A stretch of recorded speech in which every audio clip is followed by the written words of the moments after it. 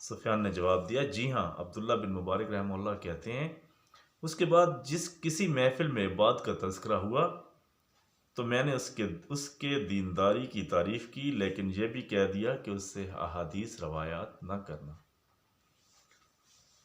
حدیث نمبر 37۔ عبداللہ بن مبارک بیان کرتے ہیں میں شعبہ کے پاس گیا تو وہ بولے عباد بن کثیر کی روایات نقل کرنے سے بچو۔ حدیث نمبر 38۔ فضل بن سہل کہتے ہیں میں نے مالا رازی سے محمد بن سعید کے بارے میں دریافت کیا جن سے عباد بن کثیر نے احادیث روایت کی ہیں، تو انہوں نے مجھے عیسیٰ بن یونس کا یہ بیان سنایا۔ میں یعنی محمد بن سعید کے دروازے پر پہنچا تو سفیان بھی وہاں موجود تھے۔ جب وہ باہر نکلے تو میں نے ان سے ابن سعید کے بارے میں دریافت کیا تو انہوں نے مجھے جواب دیا یہ کذاب ہے، یعنی جھوٹا ہے۔ اس سلسلے کی حدیث نمبر 39۔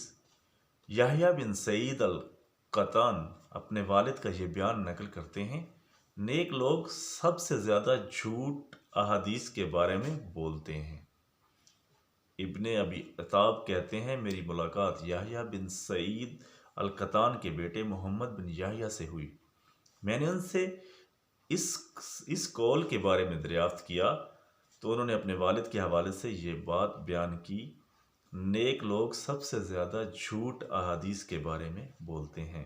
امام مسلم رحمہ اللہ فرماتے ہیں یہ لوگ جان بوجھ کر جھوٹ نہیں بولتے بلکہ جھوٹ ان کی زبانوں سے جاری ہو جاتا ہے۔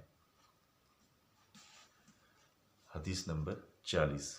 خلیفہ بن موسیٰ کہتے ہیں میں غالب بن عبداللہ کے ہاں گیا تو انہوں نے مجھے مکحول کے حوالے سے احادیث کی املاء کروانا شروع کر دی۔ اسی دوران پیشاب کرنے کے لیے گئے، میں نے ان کے رجسٹر میں دیکھا تو اس میں ابان کے حوالے سے روایات موجود تھیں۔ میں نے انہیں وہیں چھوڑا اور اٹھ کر آ گیا۔ میں نے حسن بن علی الحلوانی کو یہ بیان کرتے ہوئے سنا میں نے عفان کی کتاب میں حشام ابو المقدام کے حوالے سے حضرت عمر بن عبد العزیز رحمہ اللہ کی روایات دیکھی ہیں جس کی سند حشام نے یوں بیان کی تھی مجھے یحییٰ بن فلاں نامی ایک صاحب نے محمد بن کعب کے حوالے سے یہ روایات سنائی ہیں۔ حسن بن علی کہتے ہیں میں نے عفان سے کہا لوگ تو یہ بیان کرتے ہیں حشام نے یہ روایات محمد بن کعب سے براہ راست سنی ہیں، تو عفان نے جواب دیا اس حدیث کے حوالے سے کچھ الجھاؤ موجود ہے کیونکہ حشام پہلے یحییٰ کے حوالے سے محمد بن کعب کی روایات نقل کرتا تھا، پھر اس نے یہ دعویٰ کیا کہ اس نے یہ روایات محمد بن کعب سے سنی ہیں۔ حدیث نمبر 41۔ عبداللہ بن عثمان کہتے ہیں میں نے عبداللہ بن مبارک سے پوچھا وہ صاحب کون ہیں جن کے حوالے سے آپ نے حضرت عبداللہ بن عمر رضی اللہ عنہ سے منقول یہ حدیث روایت کی ہے عید الفطر کے دن تحائف کا تبادلہ ہونا چاہیے؟ تو عبداللہ بن مبارک نے جواب دیا سلمان بن حجاج وہ شخص ہے، میں اس کے حوالے سے تمہارے سامنے جو روایت بیان کروں تم بھی اس کی تحقیق کر لینا۔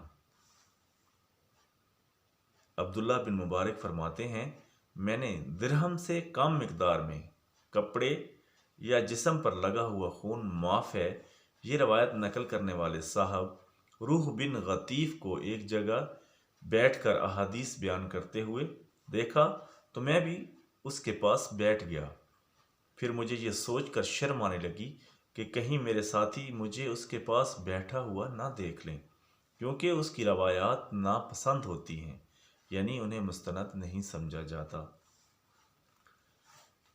حدیث نمبر 42۔ عبداللہ بن مبارک بیان کرتے ہیں بقیہ سچا آدمی ہے لیکن وہ ہر طرح کے شخص سے روایت قبول کر لیتا ہے۔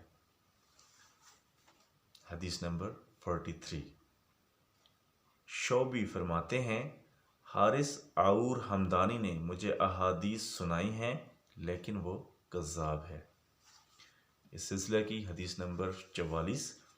مغیرہ کہتے ہیں میں نے شعبی کو یہ کہتے ہوئے سنا کہ حارث عور نے مجھے احادیث سنائی ہیں، لیکن شعبی اس بات کی گواہی دے رہے تھے کہ وہ جھوٹا ہے۔ حدیث نمبر 45۔ علقمہ کہتے ہیں میں نے کہا میں نے 2 برس میں قرآن حفظ کیا ہے، تو حارث بولا قرآن آسان ہے، وہی یعنی احادیث یاد کرنا زیادہ مشکل ہے۔ حدیث نمبر 46۔ حارث کہتے ہیں میں نے 3 سال میں قرآن سیکھا اور 2 سال میں حدیث کا علم حاصل کیا۔ راوی کہتے ہیں یا شاید اس نے یہ کہا تھا کہ میں نے 3 سال میں حدیث کا علم حاصل کیا اور 2 سال میں قرآن سیکھا۔ حدیث نمبر 47۔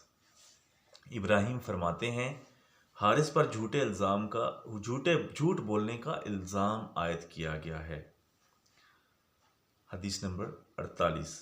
حمزہ بیان کرتے ہیں مرہ حمدانی نے حارث سے کوئی روایت سنی تو اس سے کہا تم یہیں دروازے کے پاس بیٹھو۔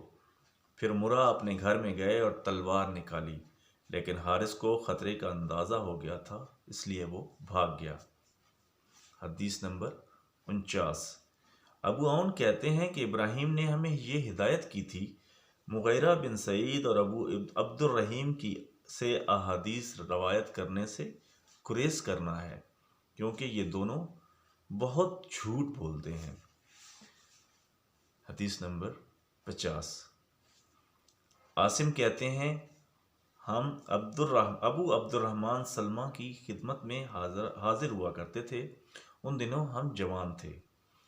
وہ ہمیں ہدایت کرتے تھے کہ ابو الاحواس کے علاوہ کسی اور قصہ گو کی ہم نشینی اختیار نہ کرنا، اور بطور خاص شقیق سے روایت نقل کرنے سے احتراز کرنا۔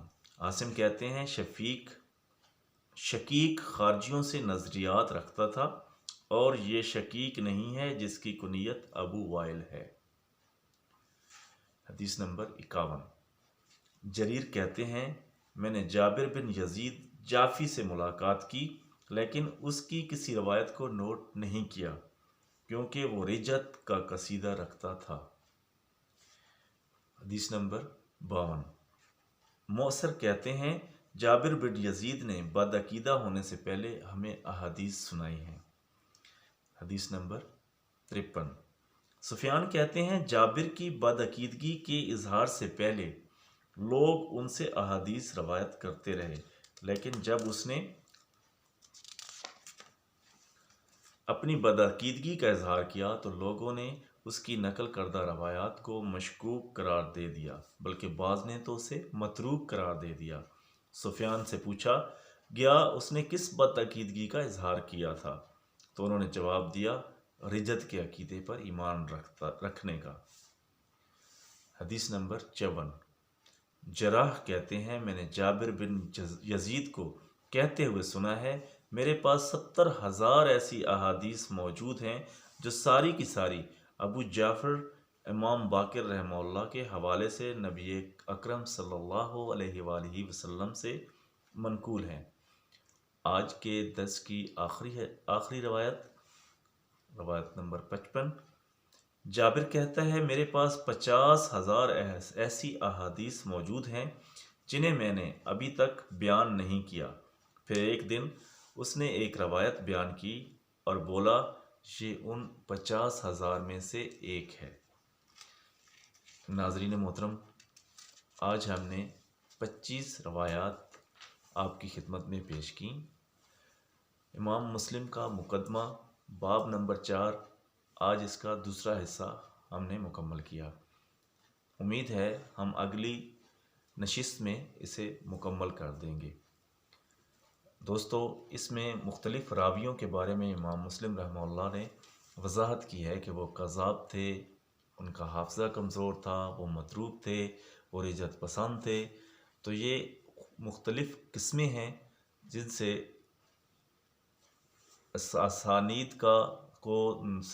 حدیث کی اسانید کو سیکھنے کا اسلوب ملتا ہے۔ تو دوستو، اس ویڈیو کو خود بھی دیکھیں اور اپنے دوستوں میں بھی شیئر کریں۔ صدقہ جاریہ بنے ہمارے لیے اور اپنے لیے۔ جزاک اللہ خیرہ و احسن الجزا۔